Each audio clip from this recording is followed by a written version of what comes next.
Your tomato plants are finally in the ground and the initial excitement is high.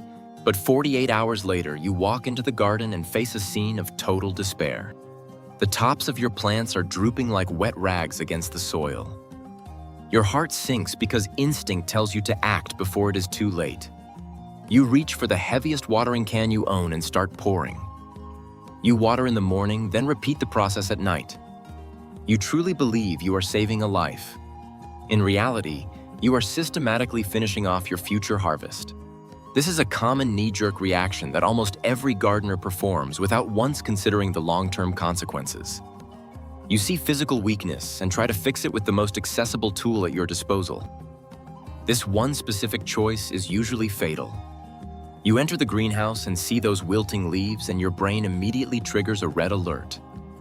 Standing there and watching feels like a failure, so you find a desperate need to intervene. But in the world of plant biology, the most difficult and professional action is the total refusal to act. Wilting after a transplant is rarely a sign of thirst. It is actually a state of profound biological shock that affects the entire vascular system of the plant. Before you reach for the hose, look closely at the ground. If the soil under that bush is already damp, but the leaves are still hanging low, then your watering is the primary cause of death. Logic screams for more moisture while nature calmly explains that the root system has simply stopped functioning. Your help is essentially a final blow.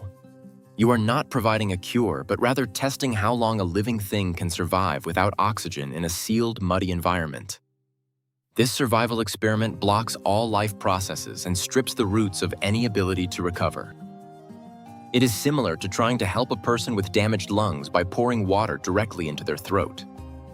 This sounds like madness, but it is exactly what occurs when you flood an already wet planting hole.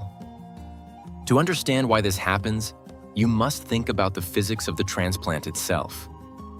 Even the most careful gardener will destroy up to 80% of those microscopic root hairs during the move. These tiny pumps represent the only parts of the plant capable of absorbing moisture from the earth. When 80% of your pumps are destroyed in a single moment, the root becomes a useless wooden stick.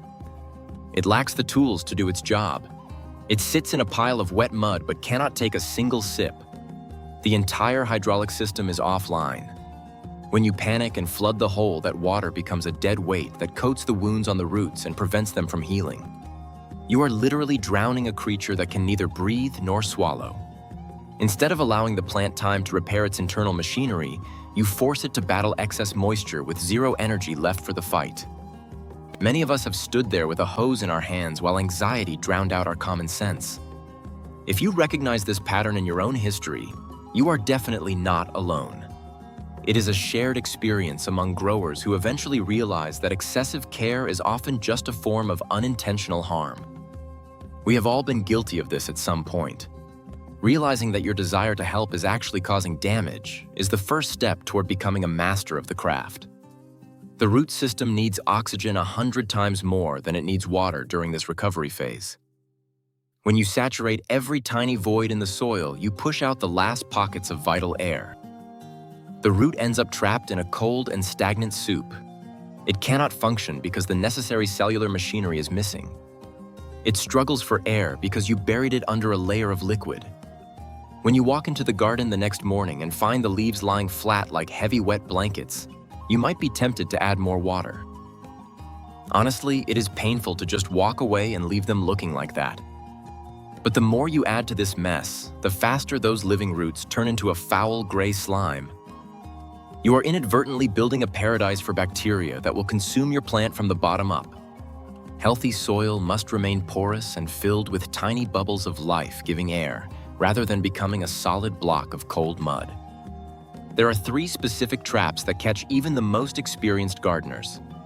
The first is the illusion of recovery. You shade the plant and dump a gallon of water, and by sunset, the leaves look a bit better. You might celebrate a victory, but you would be wrong. The leaves rose only because the sun stopped pulling moisture out of them. It had nothing to do with the roots starting to work again. This is a temporary mask for the agony of the plant that tricks you into making the same mistake the following morning. You see a false success and keep pouring until you finally deprive the roots of any chance for regeneration. The second trap involves premature feeding. You see a weak plant and decide to support it with fertilizers in hopes that nitrogen or phosphorus will bring it back to life. The tomato might turn a darker shade of green for a moment, which gives you a sense of relief. However, this is actually a salt shock. Fertilizers alter the osmotic pressure in the soil and start pulling the remaining moisture out of the damaged root cells and back into the earth. You are essentially squeezing the plant like a dry sponge. You are turning its living veins into brittle threads. Your plant is in intensive care, and you are trying to force-feed it a heavy meal while it is still struggling to breathe. The third trap is early mulching. You cover the wet ground with a thick layer of fresh grass because you think you are preserving moisture. In reality, you are sealing in the rot and creating a perfect incubator for pathogens. Mulch is a legendary tool, but it belongs in the garden only after the roots are fully established and the soil is breathing. Rushing to mulch a flooded plant is a signed death warrant for the root system. There is also a strange phenomenon known as ghost growth. A week might pass and the tomato suddenly produces one tiny green leaf. You feel like a champion, but this is a dangerous deception. A plant can mimic life moments before it dies completely by consuming the last sugars stored in its stem. It is like a dying battery giving off one last spark before it goes dark forever. You see green and you celebrate, while under the surface there is nothing but empty space and decay. You will lose the plant, and you will never understand why. You will blame the weather or the nursery when the real cause was your own misplaced devotion. We must stop treating plants as if they share our human needs. We feel thirst on a hot day, so we assume they do too. A tomato is a complex hydraulic machine governed by the laws of physics. If the pipes are shattered, then increasing the water pressure will not fix the leak. It will simply blow out the remaining connections. Your frantic activity is the greatest threat to the garden. A root can die in just a few hours when it is trapped in an anaerobic environment. You should never fear a dry crust on the surface of your garden bed. Let the ground dry out until it starts to crack. Those cracks are actually emergency oxygen tunnels that allow the earth to inhale. Do not fear dry soil. Fear the stagnant water where life goes to die. A tomato is essentially a highly productive weed with a massive will to live. It is capable of coming back from the brink of death if you just stop suffocating it with your attention. Overwatering is the most counterproductive form of garden care. Taking a vacation and leaving your garden alone for a week would often do more good than 10 different fertilizers. This is a test of your mental strength. Can you trust the natural systems of the earth, or do you feel the need to control every single minute of the process? Your interference is often the only thing standing between a dead seedling and a massive harvest. Here is your emergency protocol if you see wilting in wet soil. The first step is to simply step away. Put the tools down and realize that total inaction is your most effective professional strategy. The plant needs a break from your attention to rebuild its internal pumps in peace.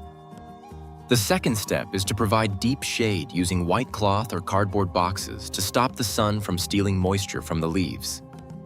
Third, you can use a light spray bottle on the foliage in the evening. This acts like a medical IV drip that provides hydration directly to the cells while the roots are in a state of repair.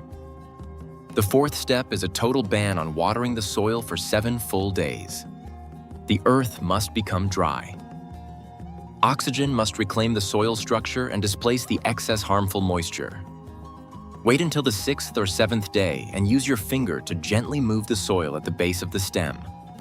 Look for those tiny white threads. These are the new pumps that the plant built because you finally gave it the space to breathe. If they are there, you won the battle. The plant is ready to work. If you find only dark mush and a smell of decay, then you were too late and the plant is gone. At this stage, your best tool isn't a shovel or a hose. It is your own patience. You can allow the earth to heal what you almost destroyed, or you can keep intervening until the roots simply give up. Most people fail because they can't handle the silence of a dry garden. But after this moment, the biology takes over. Either the root breathes or the root rots.